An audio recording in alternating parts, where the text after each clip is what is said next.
Bon, super. Bonjour à tous, mesdames et messieurs les journalistes et vous tous, j'allais dire vous tous qui nous suivez sur les réseaux sociaux, mais c'est plus d'actualité. Je voudrais d'abord vous remercier d'être présents pour cette première conférence de presse que nous organisons sous ce format avec mes collègues du groupe Gauche républicaine et écologique. Je tiens à saluer Sarah Kerich, porte-parole de notre groupe et première secrétaire fédérale du Parti socialiste dans le Nord, qui nous accueille aujourd'hui, et Héloïse Dalloin, qui est ici, qui est élue régionale et membre du PCF, qui m'accompagne et qui prendront toutes les deux la parole dans quelques instants.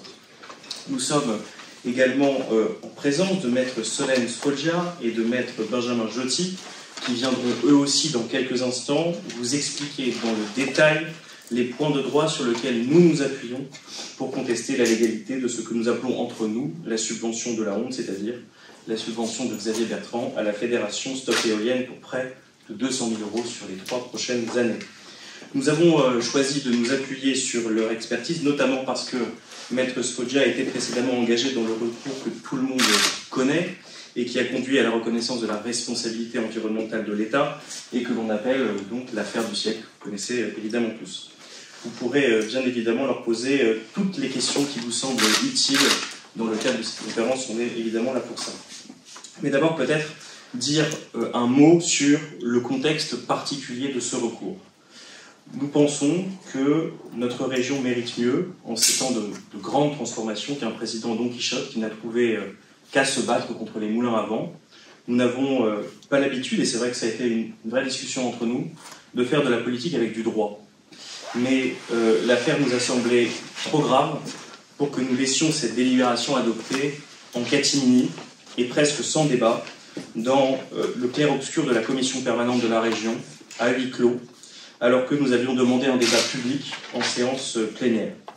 Le président de région a d'ailleurs refusé le vote à bulletin secret que je lui demandais pour que les élus de sa majorité puissent se sentir libres de voter en conscience.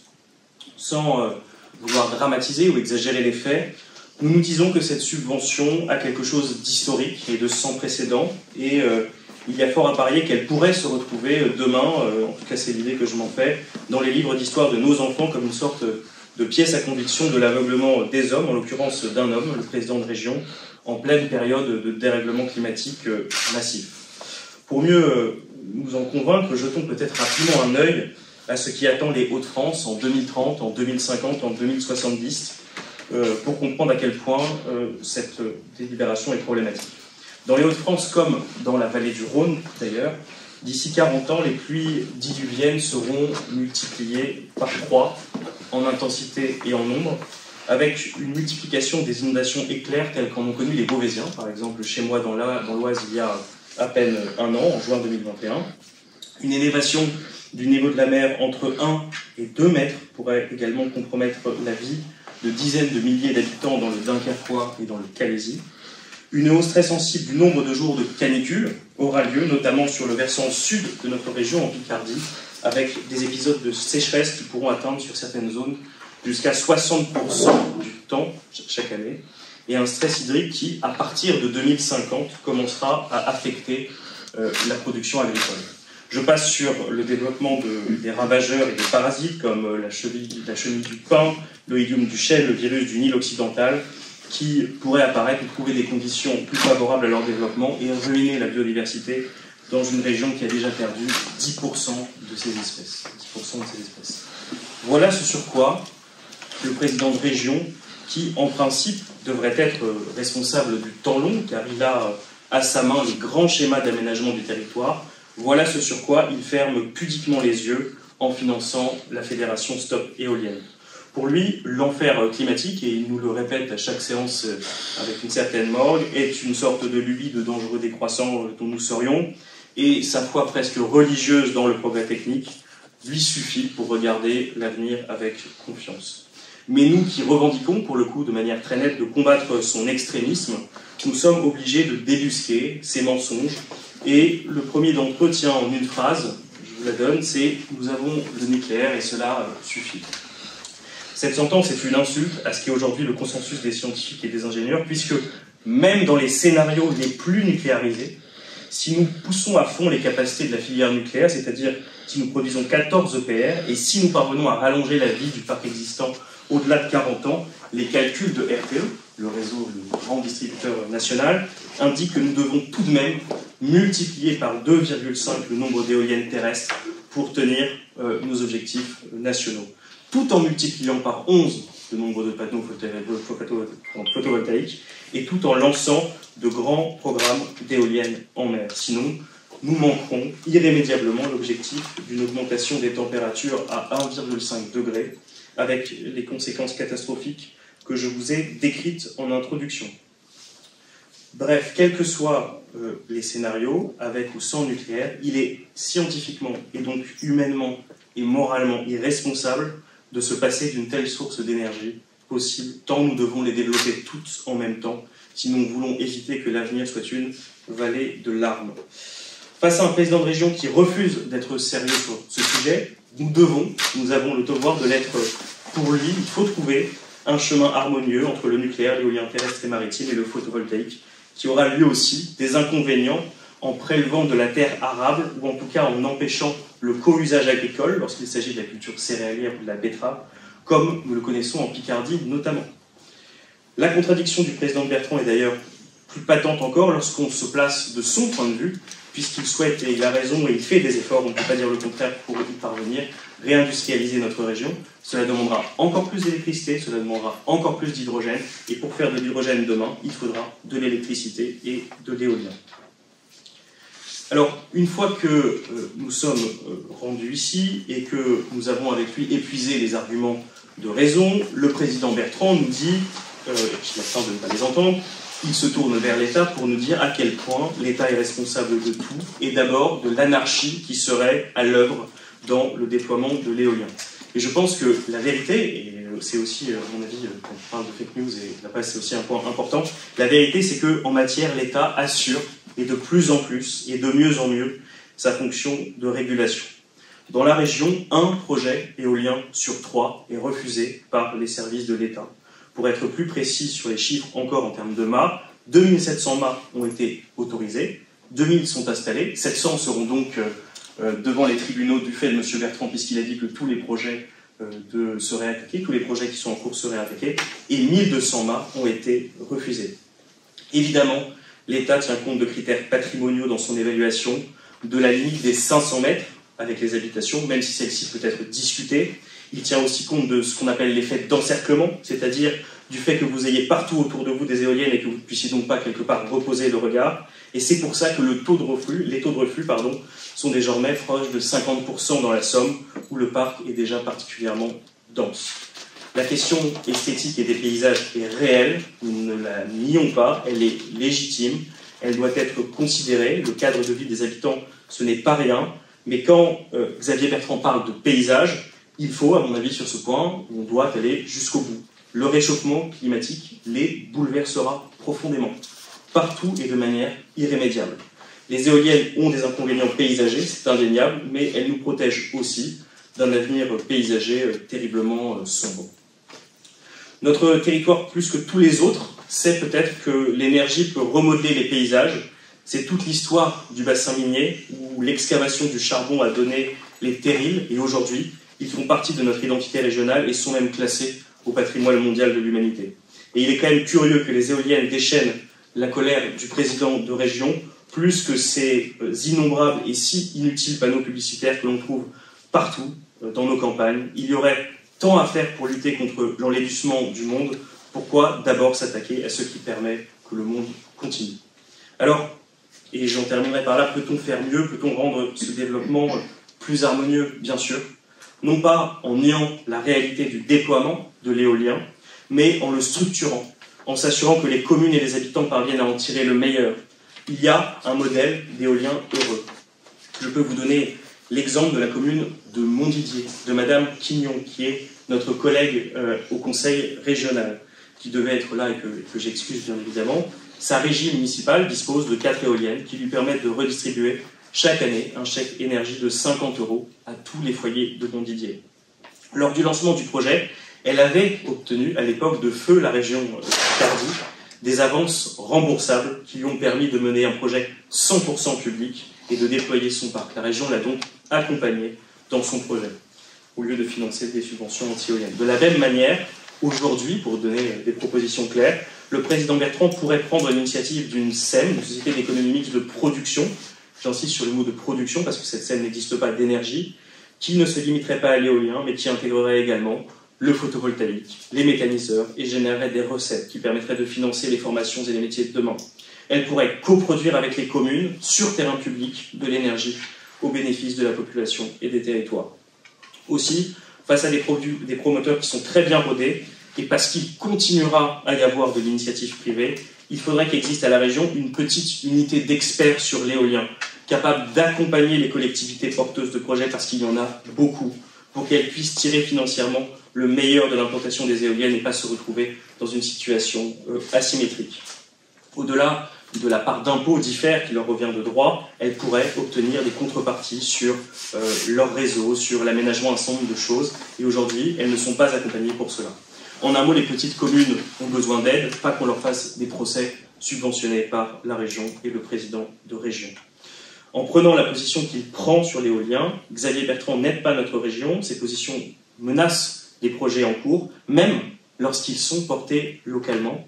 Le président de la communauté de communes de Montreuil-sur-Mer, qui est loin d'être un dangereux socialiste, ou pire, un communiste, pour ce qu'on est souvent montré du doigt à la région, s'en est élu publiquement après le vote de la subvention. Il se voit entravé, alors que dans son secteur, il soutient les projets, alors que dans son secteur, 50% des nouvelles implantations prévues dans le Pas-de-Calais se situent dans ce secteur.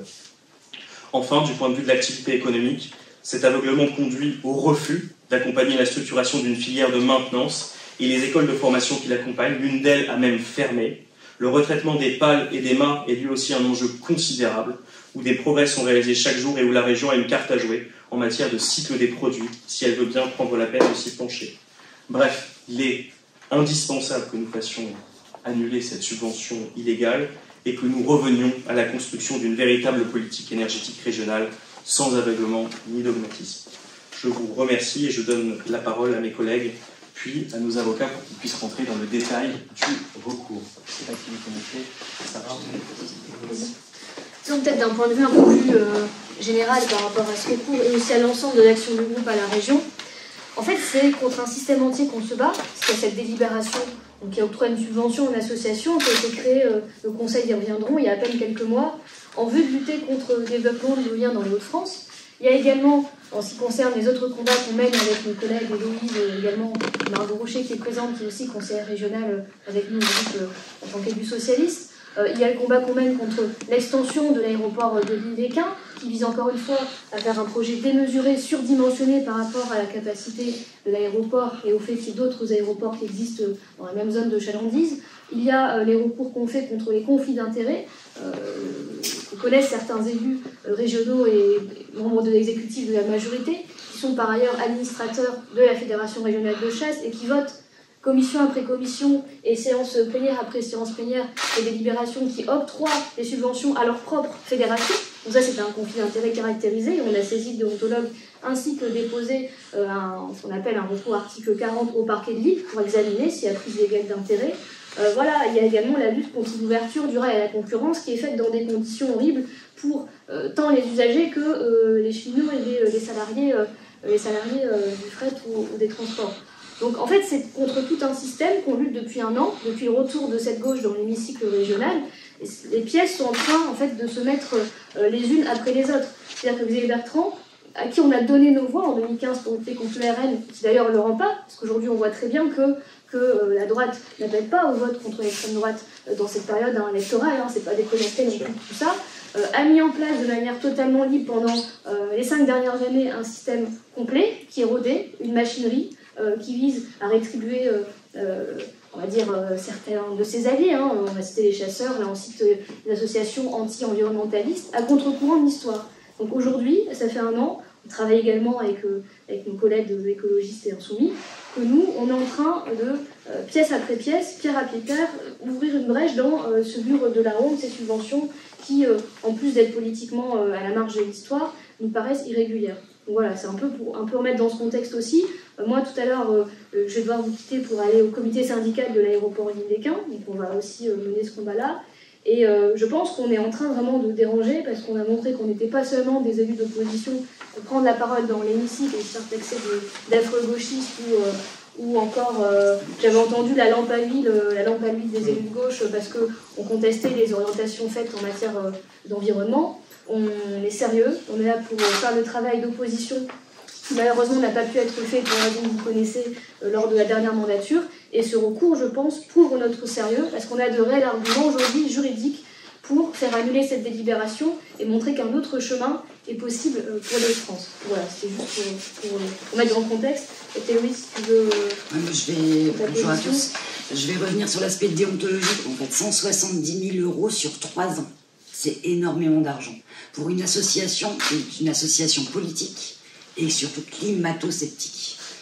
De plus, faire voter une telle délibération en commission permanente, en fait, ça ôte la possibilité à l'opposition de faire vivre le débat public, ce qui est très important. Ce genre de sujet aurait mérité, en fait, un vrai débat en séance plénière. Et en réalité, le président Bertrand, il ne s'empare pas du tout politiquement, en fait, de l'éolien. Il finance simplement, purement une association pour faire le sale travail. Le Parti communiste prône, vous le savez, pour un mixte énergétique qui comporte de l'éolien. Certes, la réindustrialisation de notre pays passera nécessairement par une augmentation de notre production d'énergie. Et l'éolien reste, avec le reste des énergies renouvelables et le nucléaire, sont pour nous les composantes indispensables de la transition énergétique qui doit venir. D'autant plus que les prochains réacteurs ne seront pas en service avant 2035. Nous avons conscience, en fait, dans notre région, qu'il compte le plus d'éoliennes en France, que certains projets sont bloquants auprès des populations, et que la multiplication, parfois sans cohérence ni consultation d'implantation d'éoliennes, peut légitimement crisper la population. Nous sommes pour un service public des énergies qui offre la garantie d'un développement éolien harmonieux, comme le disait très justement Alexandre, et attentif aux avis des populations à l'échelle du pays. En une phrase, sortir l'éolien du monde de la spéculation et faire avec les habitants. Peut-être nos conseils peuvent présenter un peu les moyens un peu plus techniques et juridiques à l'encontre de cette délibération. Bien sûr. Bonjour. Et se présenter aussi dans l'occasion. Bonjour à tous. Je laisse Solène se présenter. Bonjour à tous, donc je suis Solène Sfougia, avocate en éthique des affaires. Donc ça recouvre tout ce qui est anticorruption, droits humains, protection de l'environnement. Et comme Alexandre le disait, j'ai travaillé sur le recours climat dans le cadre de l'affaire du siècle. Bonjour à tous, Benjamin Jotti, moi je suis avocat, je suis spécialisé en droit public, en contentieux public, et notamment je conseille des entreprises, des collectivités territoriales sur les différents sujets de droit public qui guident leur action. Alors, sans faire un cours de droit en fait fastidieux, parce que c'est pas l'endroit, ce recours devant le juge administratif qui a été déposé, c'est un recours pour excès de pouvoir. Ce recours pour excès de pouvoir, il vise à faire annuler la délibération qui a octroyé cette subvention de 170 000 € à la fédération Stop Éolienne Hauts-de-France. Quand on sera victorieux et quand le juge administratif nous aura donné raison, la conséquence nécessaire de ce recours, c'est que cette association, la région, devra lui récupérer l'argent qu'elle lui aura versé.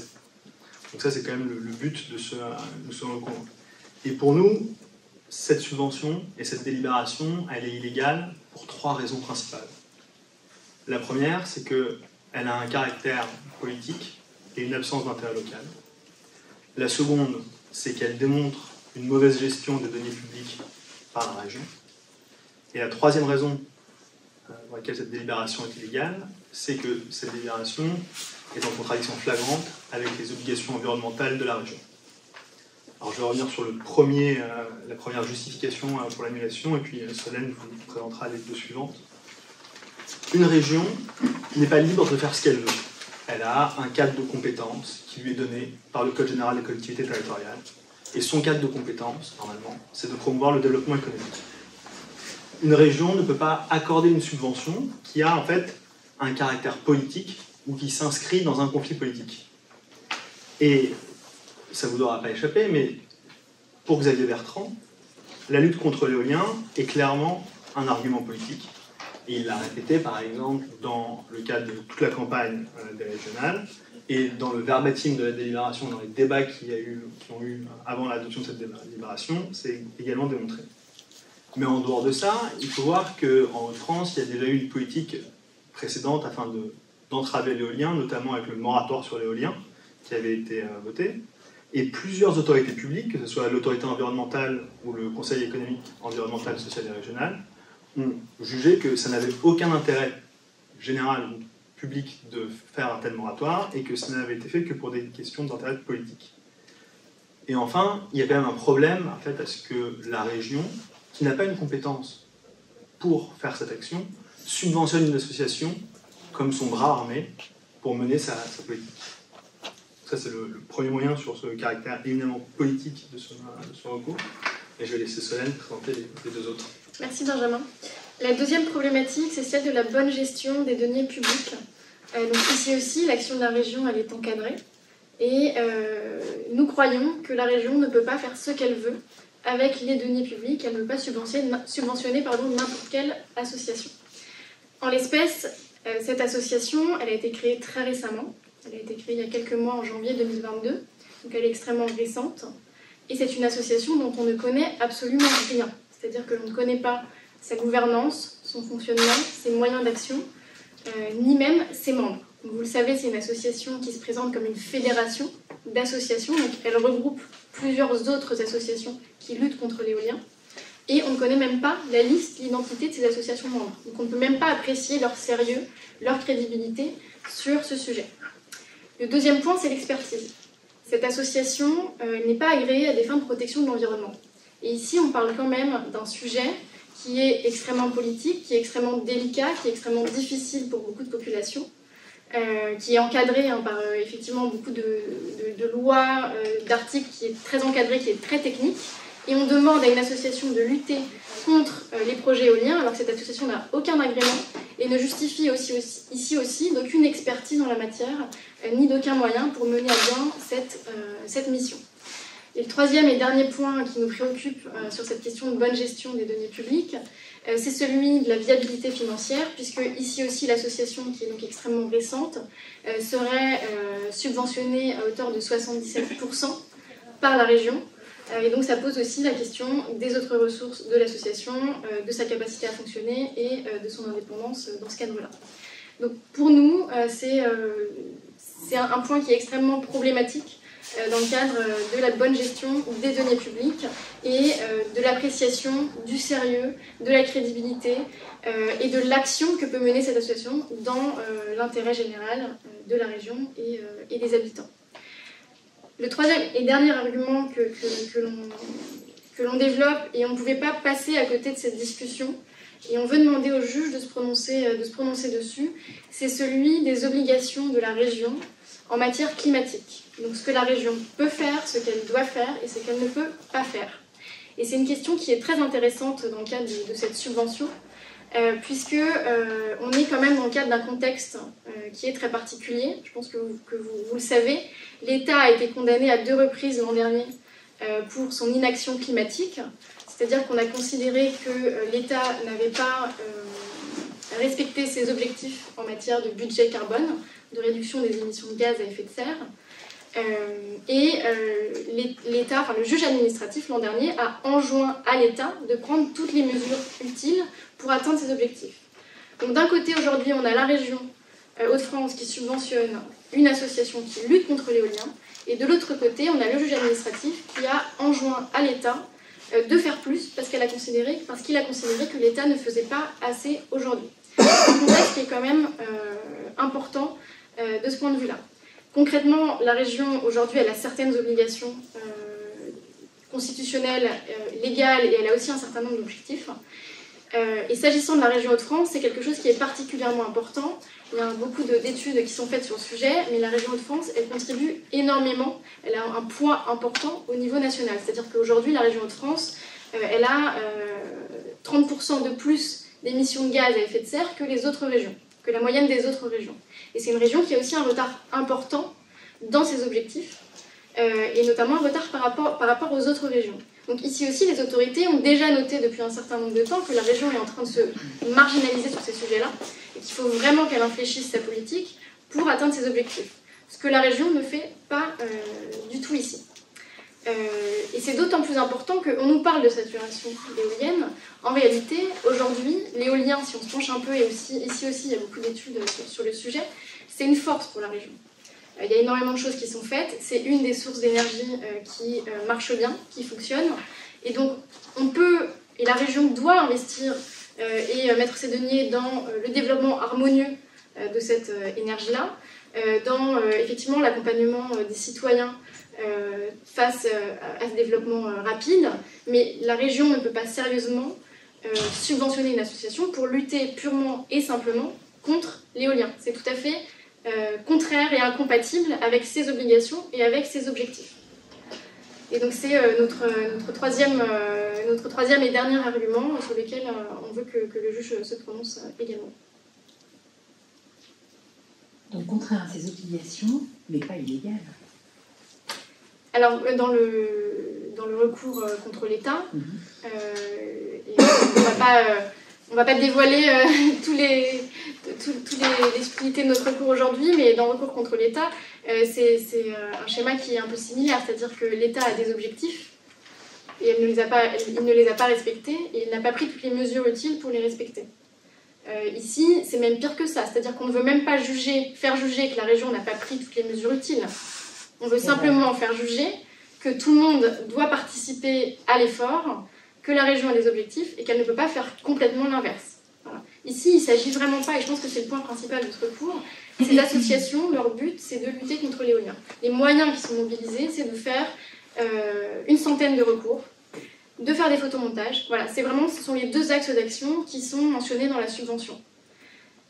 Il n'y a aucune notion de subtilité selon les territoires, de prise en compte des cas, c'est du chiffre, des recours, des photomontages, et c'est ce qui est très problématique, c'est-à-dire qu'on lutte contre l'éolien purement et simplement, et à aucun moment on essaie d'avoir une approche qui soit un peu plus adaptée aujourd'hui.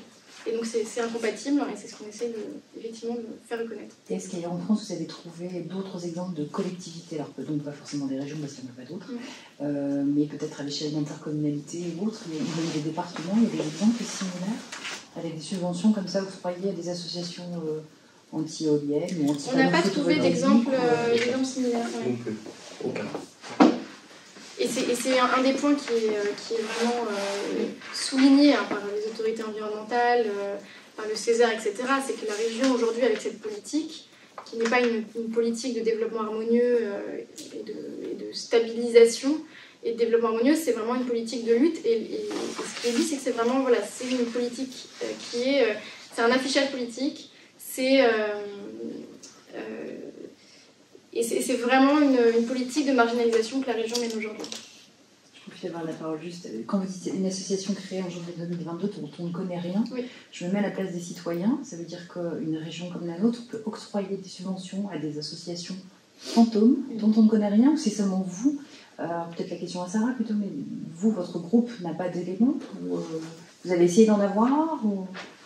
En tout cas, on n'a rien d'autre que la délibération des annexes qui ne mentionnent absolument aucun élément concret sur cette association. Alors on n'irait pas jusqu'à dire que c'est une association fantôme, hein. Elle existe, elle est réelle et on ne conteste pas qu'il y a un certain nombre d'associations qui sont regroupées dans cette fédération. Simplement aujourd'hui c'est quand même aberrant qu'on ne connaisse pas qui sont ces associations, ni leur nombre. Pardon. Ce qui fait, c'est juste pour vous raconter une anecdote qui vient de la commission permanente.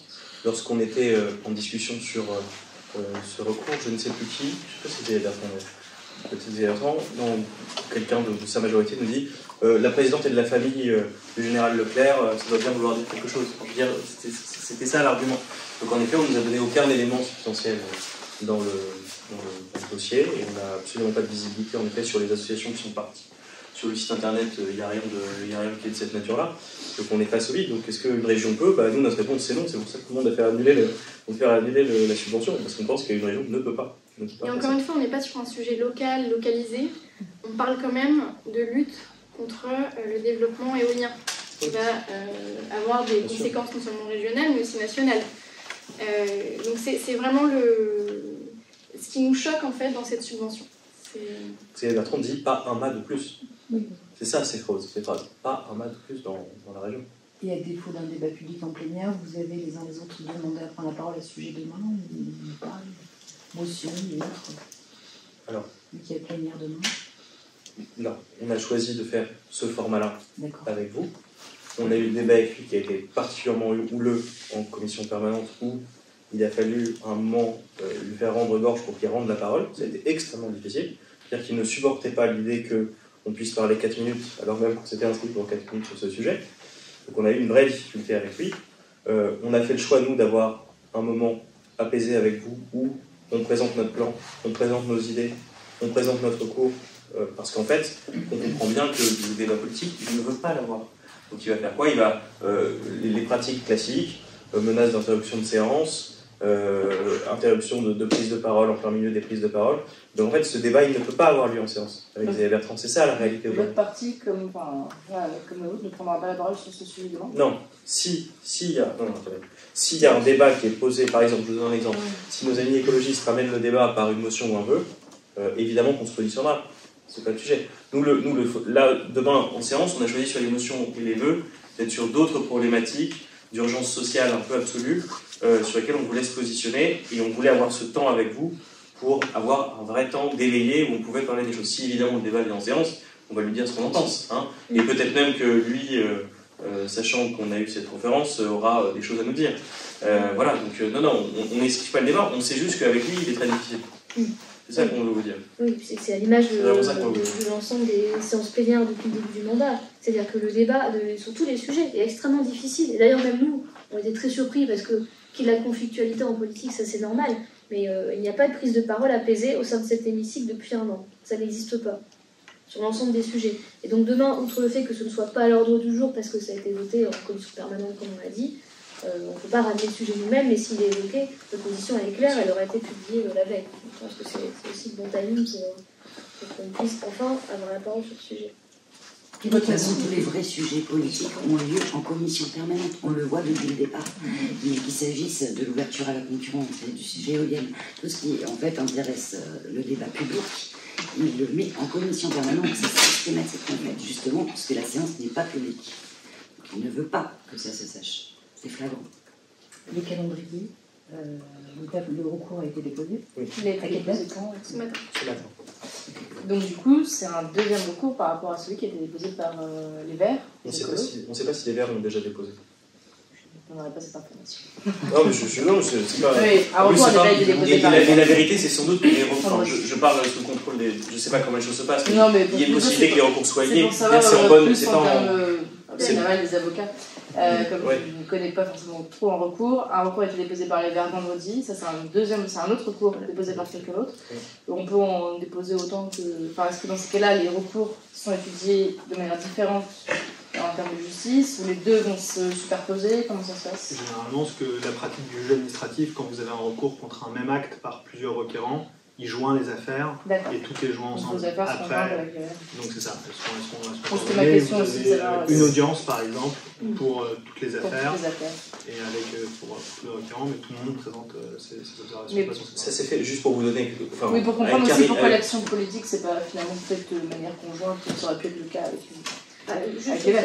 l'action politique, elle va bâtir dans le même sens. Par exemple, en justice. À chaque fois, voilà. Donc l'action politique, demain les Verts avaient prévu initialement un rassemblement à midi. Bon, j'ai vu que ça avait été annulé en raison du climat aléatoire demain. On y aurait participé. On travaille, on veut l'intelligence. Le fait d'avoir deux recours parallèles, ça permet aussi de multiplier les voix, parce que une audience, si on en avoir eu quelques-unes, de la pratique du juge administratif, c'est pas l'oralité.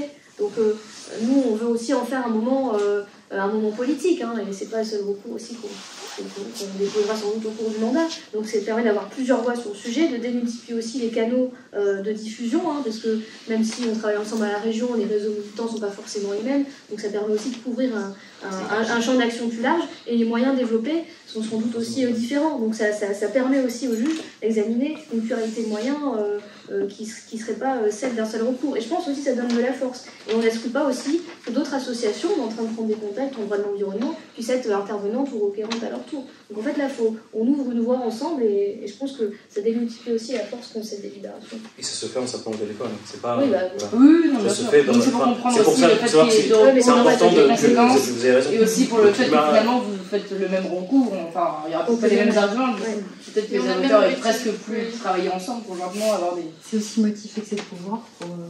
On ne sait pas. On ne sait pas ce que c'est pour les Verts. Voilà, c'est ça, on ne sait pas ce que c'est pour les Verts. Est-ce que c'est vraiment avoir fait le choix de l'excès de pouvoir comme parce que c'est une délibération, en fait, c'est le titre du recours, c'est devant le jeune ça s'appelle un recours pour excès de pouvoir. En fait, parce que c'est le recours par lequel vous demandez l'annulation d'un acte administratif comme une délibération.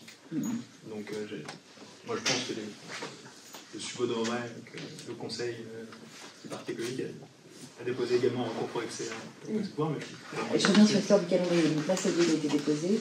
Ça va assez vite au tribunal administratif. On est quoi, sur un calendrier dans un mois ou deux pour la suite Non, alors c'est un recours au fond. En moyenne, je pense que le délai de jugement, c'est entre 8 mois et 1 an, en fonction de... Ce qui est rapide. Ce qui est rapide, si vous étiez devant le juge judiciaire, ça serait nettement plus long. Donc on peut quand même avoir ça. Et surtout, en fait, l'effet du recours, c'est pas dans ça, mais c'est une fois que cette délibération sera annulée, la conséquence importante, c'est que la région devra récupérer tout l'argent qui aura été versé à la fédération éolienne Hauts-de-France. Oui, c'est le temps de la justice va faire que finalement l'argent va être quoi qu'il arrive versé. Ouais, c'est pas suspendu. Voilà, c'est pas suspendu. Mais c'est une annulation, donc ça ne pourra jamais exister d'annulation. Mais par contre, entre deux, les associations anti-éoliens vont être subventionnées et vont peut-être gagner certains dossiers dans la région. Les Bertrand financent le réchauffement climatique, donc oui, ils s'annulent comme ça. Donc ça, on ne peut rien faire, on ne peut pas aller plus vite que ça. Ils financent une association qui n'est pas d'utilité publique, qui n'est pas créatrice d'emploi. C'est vraiment... et qui ne se repose sur aucun projet scientifique, en fait. Il n'y a rien de scientifique qui justifie de financer ce genre d'association. Après, il a quand même trouvé l'oreille, notamment d'habitants qui ont ras-le-bol des éoliennes. Enfin, vous évoquiez du côté de la Picardie, pour le coup. Il y a aussi des habitants qui n'en peuvent plus, disent-ils, des éoliennes. En fait, ils pourraient aussi s'appuyer en disant voilà, les gens ont voté pour moi et je réponds à la demande des habitants de cette région.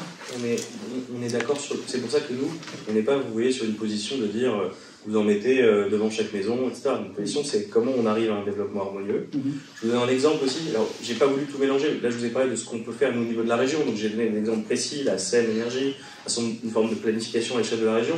Mais au niveau national, on a des députés comme le sénateur Cardon, qui travaillent sur des projets de proposition de loi, ou ils travaillent sur, par exemple, je vous donne un exemple, le fait que les intercos puissent avoir des schémas avec des zones préférentielles, que ces zones préférentielles donnent droit à des avantages fiscaux pour inciter le développement plutôt sur ces zones que sur d'autres. Donc il y a plein de modalités à inventer, mais il n'y a certainement pas la brutalité. Alors, enfin, vous voyez la période de sécheresse de laquelle on sort dans la région, c'est totalement... c'est hallucinant la méthode qu'utilise Bertrand, c'est d'une violence inouïe, ça n'a pas de sens. Et c'est contre ça que nous, on est... En fait, je pense, et je le pense profondément, on est les raisonnables dans l'affaire. C'est totalement extrémiste ce qu'il est en train de faire. C'est vraiment une manière de gérer le problème de manière incompréhensible pour répondre, en effet, pour répondre de manière immédiate et à la colère, c'est clair, mais sans essayer d'avoir ce développement harmonieux qu'on appelle de heureux. Moi, je vous ai dit, il y a cet éolien heureux qui existe aussi. Comme on disait, il n'y a pas de sujet parce que les gens y voient leur intérêt. Dans certaines communes, ça permet d'avoir... Il y avait un article dans la Voix du Nord, d'ailleurs, je crois, ce matin, sur une mairie où il disait on touche 26 000 € pour le budget communal, ça nous permet de faire des choses, etc. etc. Donc, la manière dont il a de voir le territoire comme un champ de désolation où tout le monde est vent debout contre l'éolien, ça, c'est pas ça la réalité. C'est beaucoup plus complexe. Et il efface ça et il le sait. C'est ça, en fait. Il le sait, ce qu'il fait. Xavier Bertrand.